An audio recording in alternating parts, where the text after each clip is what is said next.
Hello, my name is Mike, and welcome to my Secondary Power Distribution Network Fundamentals mini course.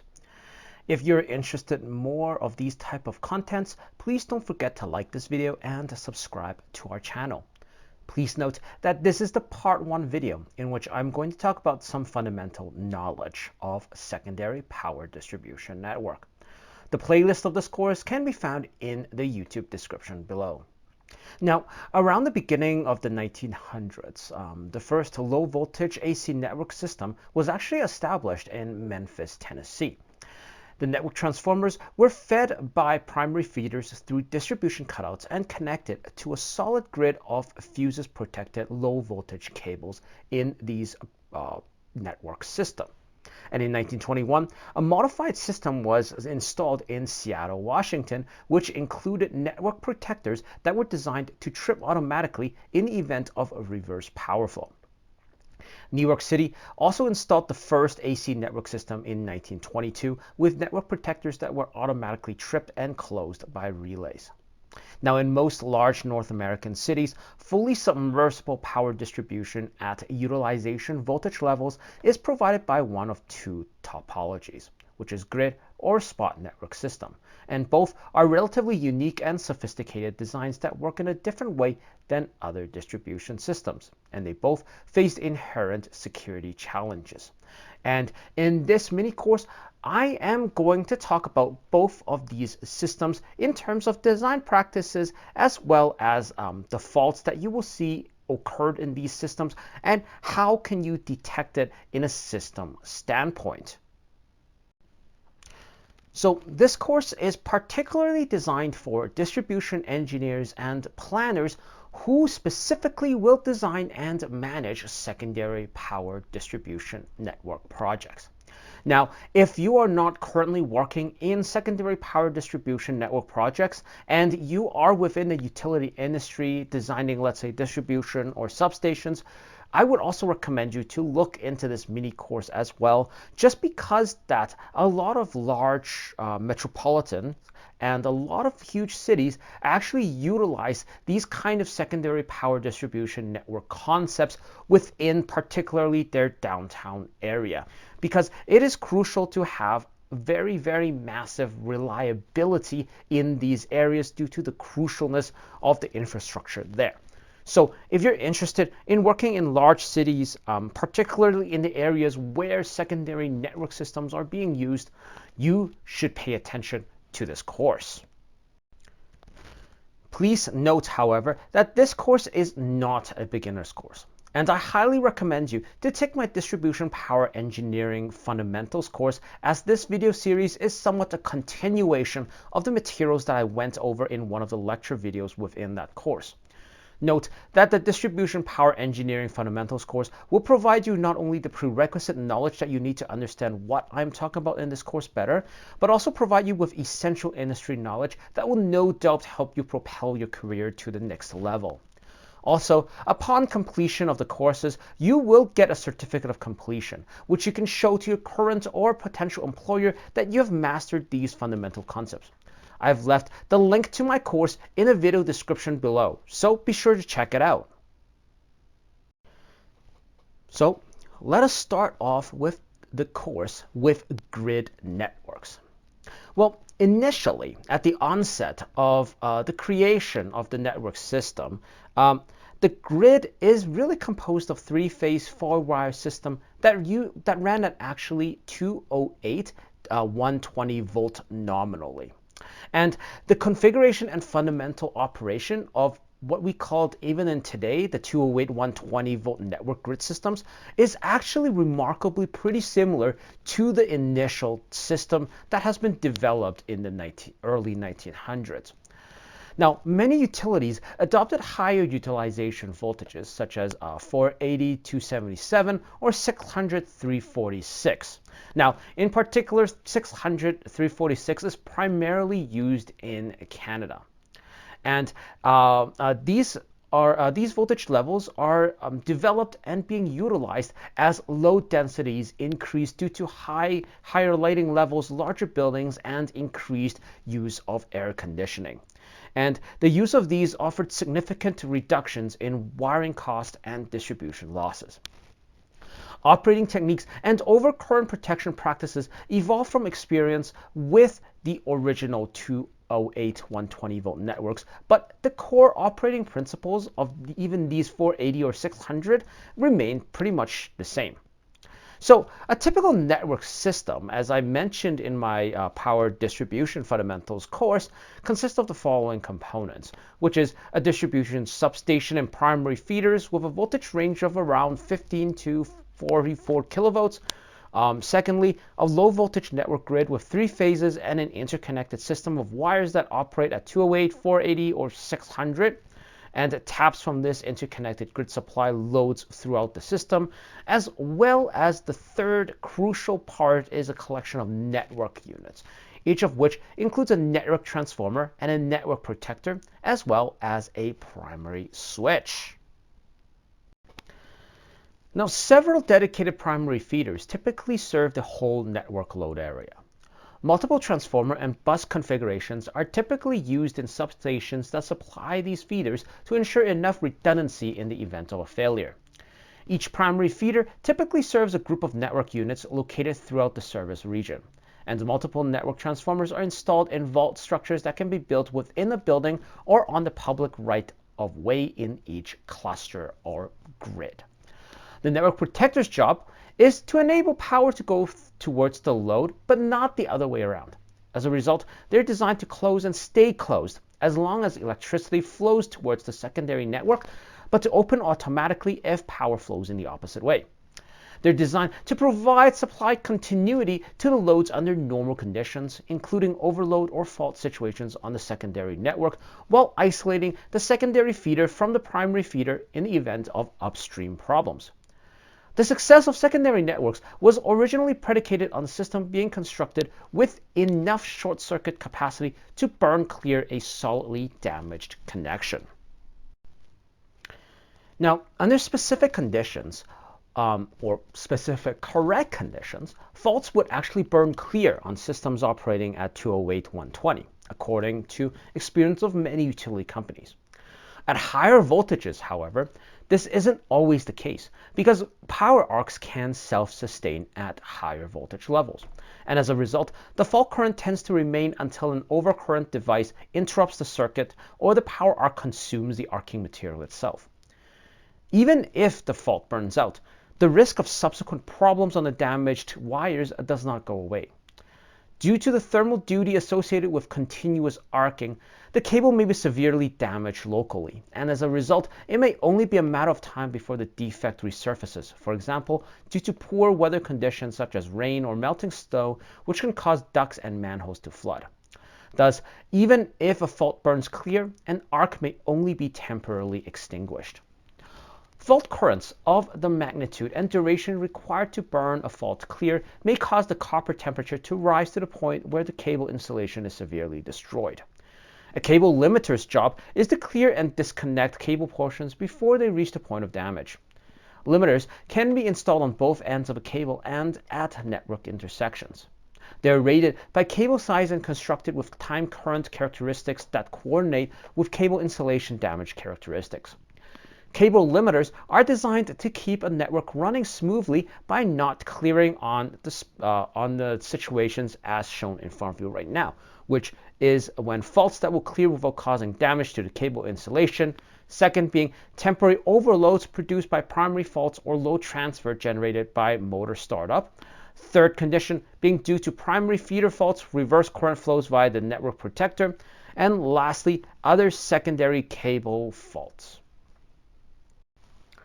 And finally, a well-designed secondary network must have proper coordination among all network elements in order to offer near complete supply availability. The secondary cable, the cable limiter, the network protector fuse, the insulation of the transformer and its related equipment, and the substation circuit breaker are all elements that require coordination. When a problem develops on the secondary network in a properly coordinated system, the protective devices will clear in the appropriate sequence and at the proper time, which means that it would isolate and de-energize the fault before it causes harm and minimizes customer outage. The coordination of these elements necessitates the availability of adequate short-circuit current to appropriately activate the protective devices, as well as the assumption that the available short-circuit current does not exceed the equipment interrupting ratings. Grid networks are best suited to high-density load locations with limited room for electric distribution equipment, such as downtown sections of major cities. With traditional power distribution, network systems provide the maximum level of reliability. However, because they are costly to establish, maintain, and operate, most utilities have not expanded network coverage beyond traditional network areas. So now let us talk about the other one, which is the spot networks. Now, spot networks are increasingly being used to support large concentrated load locations like business buildings, commercial complexes, and the large shopping malls. Two or more network units are fed by two or more primary feeders in a spot network, as shown in front of you right now. And the network units can be deployed in vaults or on surface pads. They are fed through underground wires in either situation, and typically non-dedicated feeders, either overhead or underground, are used to tap into spot network principal or primary cables. Fused cutouts or other overcurrent devices are used to tap the cable so that defects in the primary cable or transformer do not cause outages to additional loads fed from the same feeder. Spot network units are clearly functionally identical to grid network units, and the network protectors require the same sort of relays as grid network protectors. One probable distinction, however, is that network protectors employed on spot networks are more likely to encounter circulating currents as a result of an inherent voltage difference between supply feeders that can occur owing to unequal loads on feeders of unequal lengths. If the phasing relay on one of the protectors is not adjusted properly, it may open and be subjected to continual pumping. And problems can also be caused by blown fuse on the primary feeder. While a problem in the primary cable or transformer should ordinarily caused by the network protector to open, the imbalance caused by a fuse or by the functioning of a single pole interrupter may cause the typical network protector relay to fail to open. And this difficulty is supposed to be alleviated by recent improvement in relay working characteristics, such as the inclusion of a watt-var relay element in the network protector. But despite these variations, the basic design and operating concepts for spot and grid networks are literally much the same. So now let us look at some of the industry design practices. We will look at design practices in terms of these several aspects, which are substations, primary distribution supply, transformer, protector, and the secondary portion. Let us start off with substations. Now in the substation, networks might be served by a single bus or numerous buses, and multiple buses are usually better because they provide enough redundancy to keep the grid supplied in the event of an unanticipated bus outage. However, unless the buses are normally paralleled by using normally closed bus tie breakers, phase angle discrepancies produced by different power flows can induce frequent network protector operations owing to reverse power flow. So with the primary distribution supply, given the dense nature of downtown centers, supply from the major bus to the network units is usually through underground cables. And the system is designed with enough feeder capacity to allow for sustained operation in the event of an unanticipated outage or maintenance interruption on any single feeder through a single contingency design. And even if a second feeder is out of service, some utilities design the network to carry the full load for a limited time. And in this case, we call this the double contingency design. Non-directional time and instantaneous overcurrent safeguards are commonly used to identify faults on primary feeders. Circuit breakers at the feeding head end are tripped by these. And because cable failures are usually permanent, breaker reclosing is rarely used in these cases. And as a result, fuses are an inappropriate substitute for breakers since they would need to be changed after each fault. If a fuse were to function on one specific phase, there would also need to be a way to prevent unbalanced feeder operation. If the feeder circuit breaker fails to clear the fault, the feeder is isolated at the head end using traditional backup precautions like breaker failure relaying. So after the supply feeders, let us take a look at the network transformers. So at the network transformer, the primary feeder enters a switch compartment, which might be liquid or air type.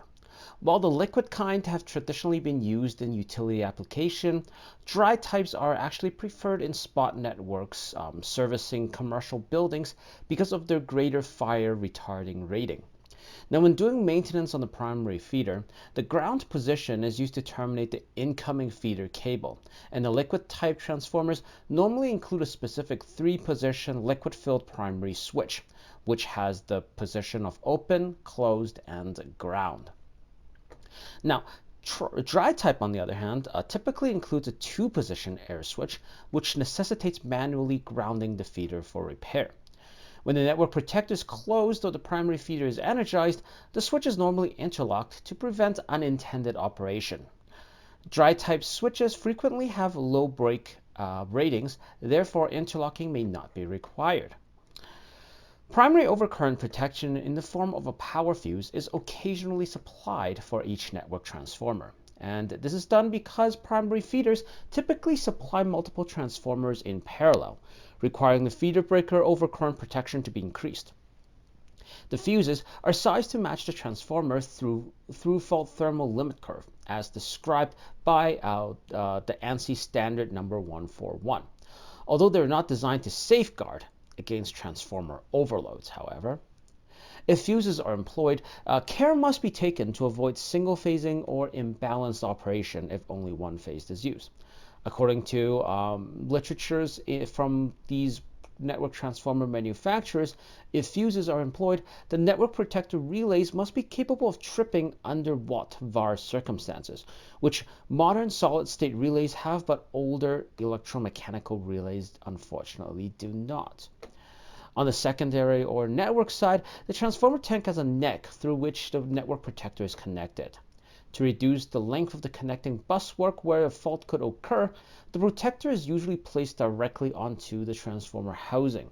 However, some utilities choose to put network protectors in a vault adjacent to their own, in which case numerous parallel cables are used to connect them. Now, before we move on further into our course, let us take a brief look at our sponsor for this course. Now, as an engineer, especially when I first started in my career, I really felt overwhelmed the list of documents that we need to do on top of our technical work. Yet, these documents are very important in our career as it is the more prominent thing that displays our credibility to management and to our clients if we so decide to become an engineer consultant, which is where the real actual money is. Now, I don't have these tools available to me when I first started my career, but now PM Milestone has created this package of all the professional templates that you need so that you can focus more on the technical aspect of your career. These templates are tried and tested by real professionals, so you should feel confident in using them in your career to present your best foot forward in front of your manager or clients.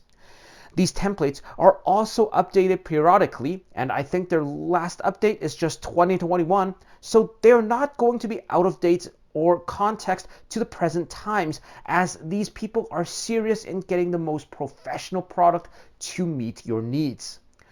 They're also very confident of the quality of these templates too, as they offer you their product completely risk-free with 60-day money-back guarantee if you are not satisfied with it. So, if you are interested in this product and would also like to support me in creating these courses on YouTube in the future, please check out their product using the link in my video description titled Course Sponsor PM Milestone 2.0. So I just mentioned about network protectors. Let us go through more in detail about this component. Network protectors are air circuit breakers with current, potential, and control transformers, as well as protective relaying for controlling and overseeing protector performance that are situated between the network transformer and the secondary distribution grid. Now, they come in submersible and non-submersible versions. Directional tripping and voltage reclosing relays are used to regulate these network transformers, and the master and phasing relays are used to close and open network protection.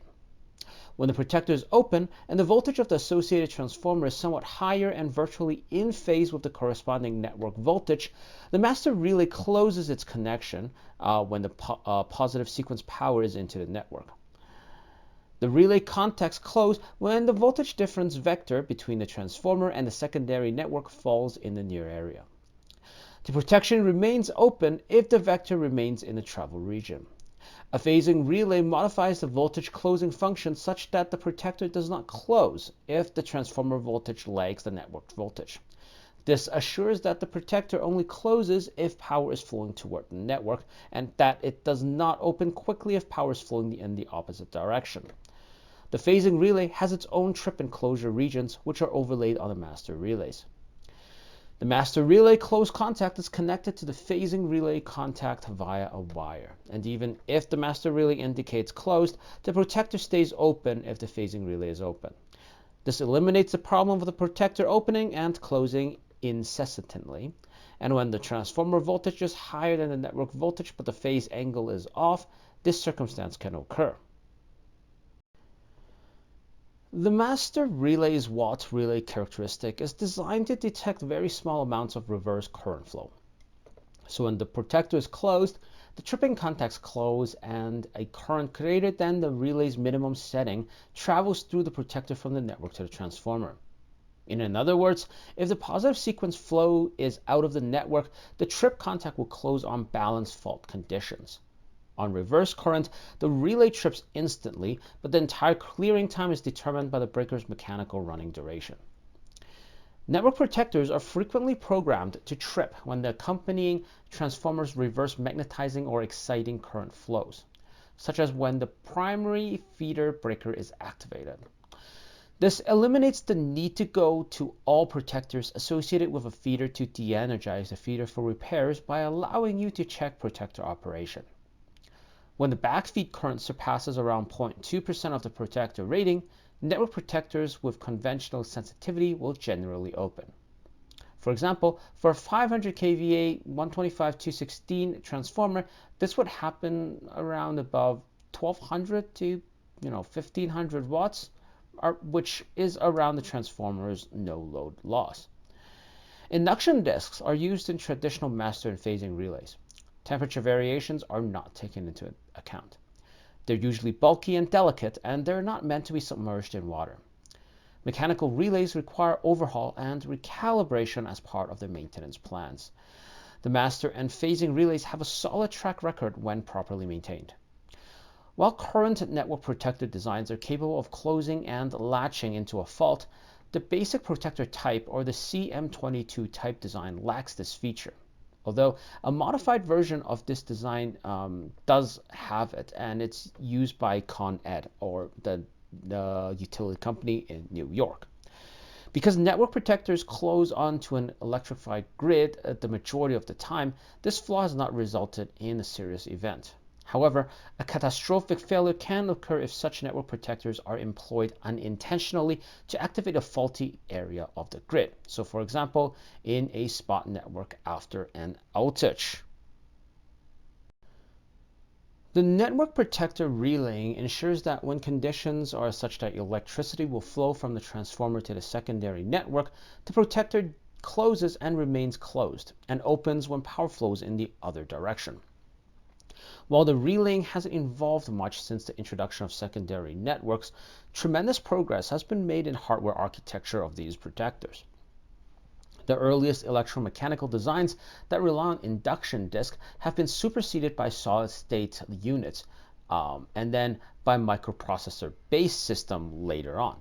And because all designs require the same current and voltage inputs, newer units can easily be swapped out from these older models that has been installed for many years already.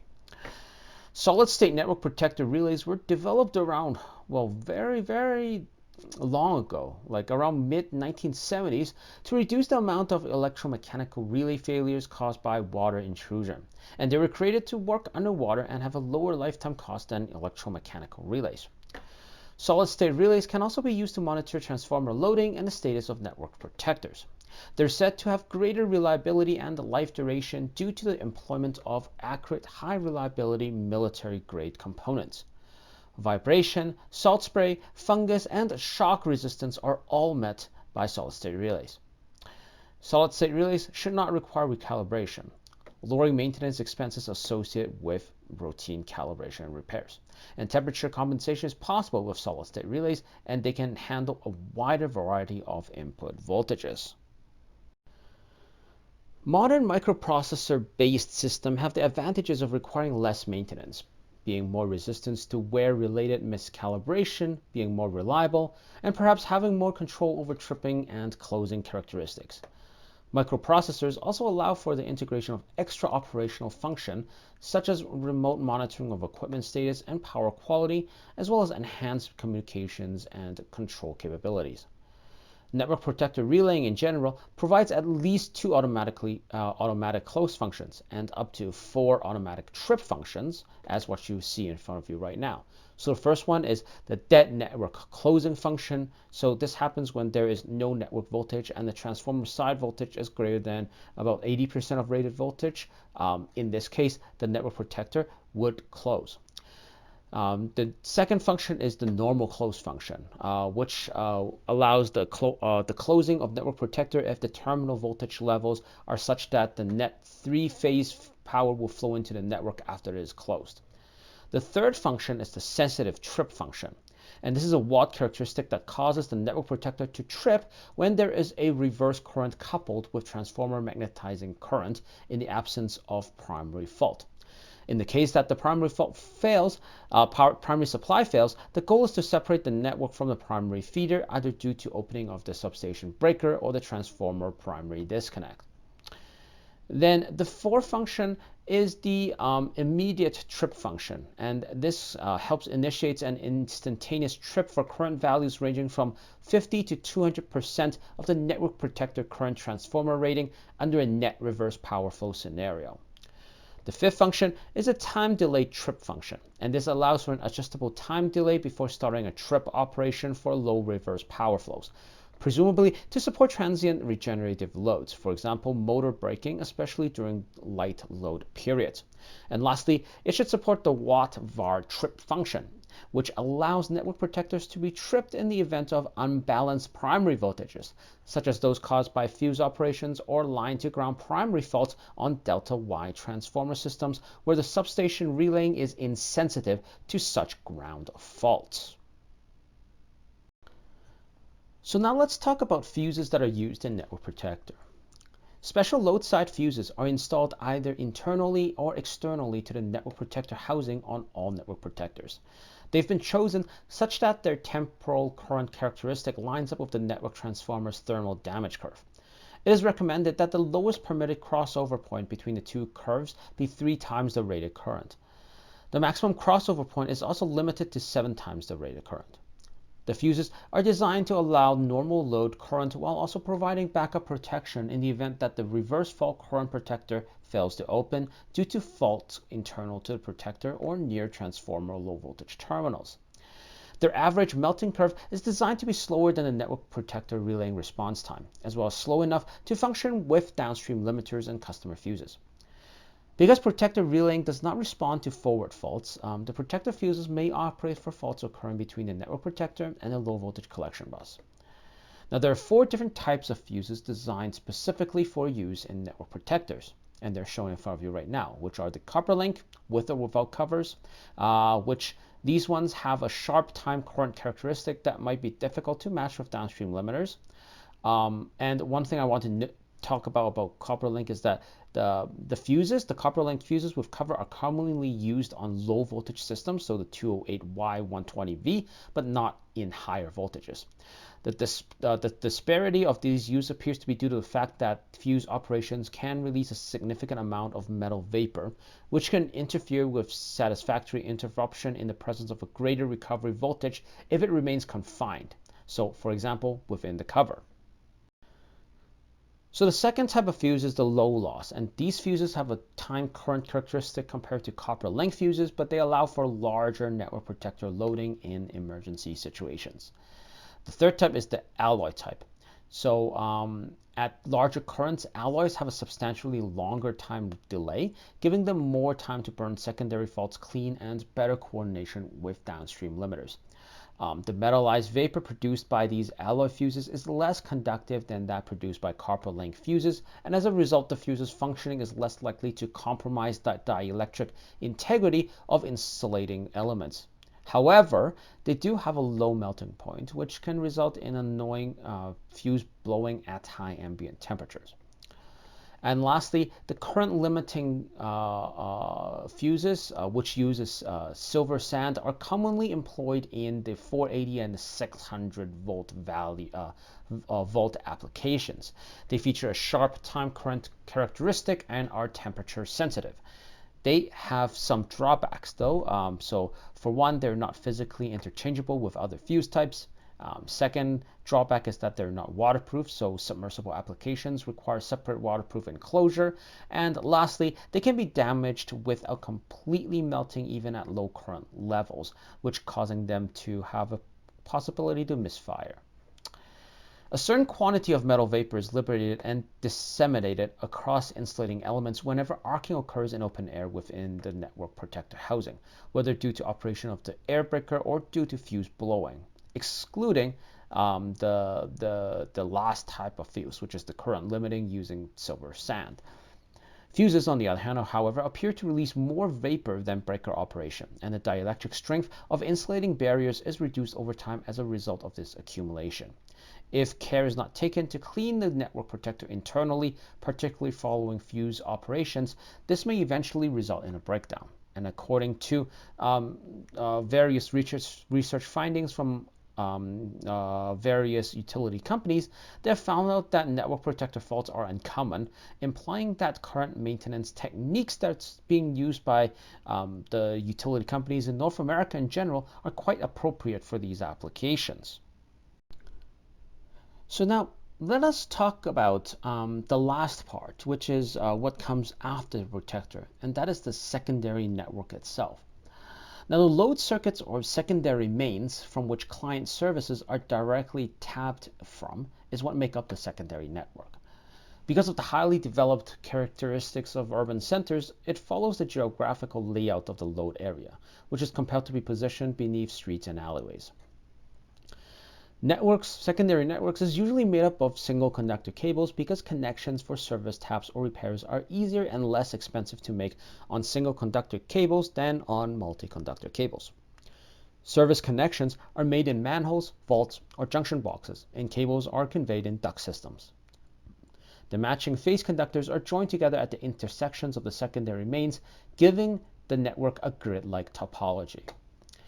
The ability to accommodate cable failures in the grid is a basic restriction impacting the design of secondary grid networks. In order for the network to function effectively, defects in the secondary cables must be burned off and cleaned without de-energizing the secondary grid. On systems operating at 208/120, this has been observed to occur if sufficient fault current is present to burn the conductor loose. And thus the arc cannot be sustained because the recovery voltage is insufficient. This method of fault clearance, however, is not totally reliable, particularly at higher voltages, and which we're talking about is the 480/277 or the 600/347 voltage levels. According to many tests by utility companies, the minimal currents listed on the table in front of you right now are necessary to build clear solid faults in underground systems. So as you can see, in this table, you have the conductor size and the minimum current required to burn off.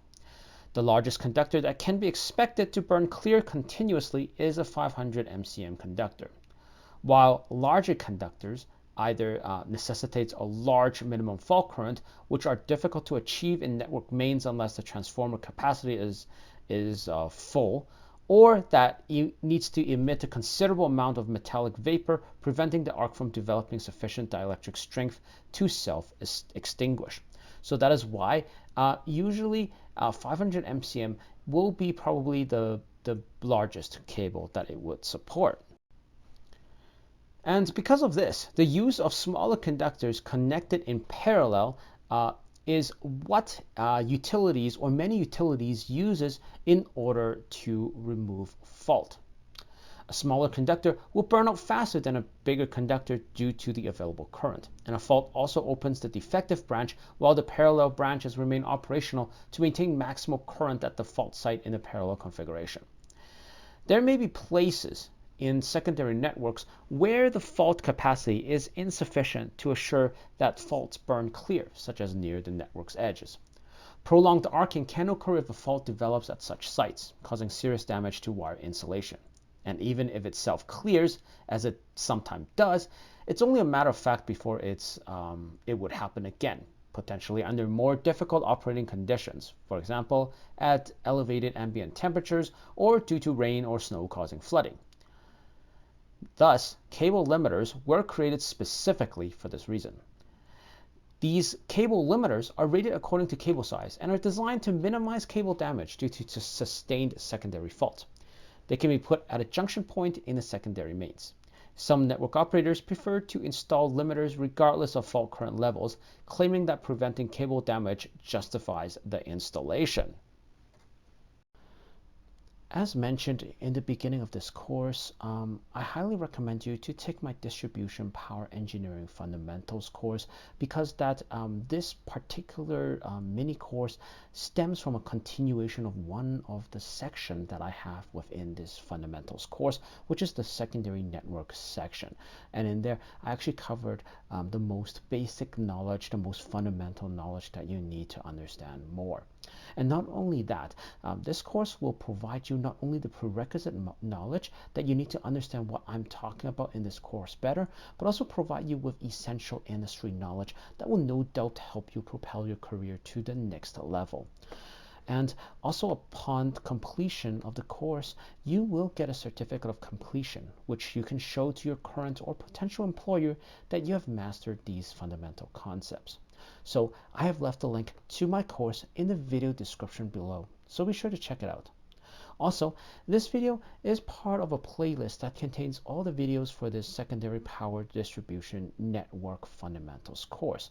So if you're interested in viewing the entire course, please visit the playlist link that I've left in the video description below also.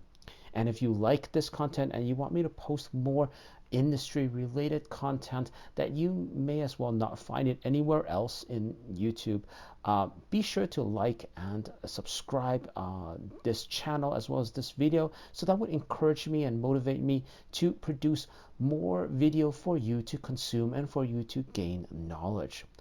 Thank you for watching, and I hope to see you in my next video.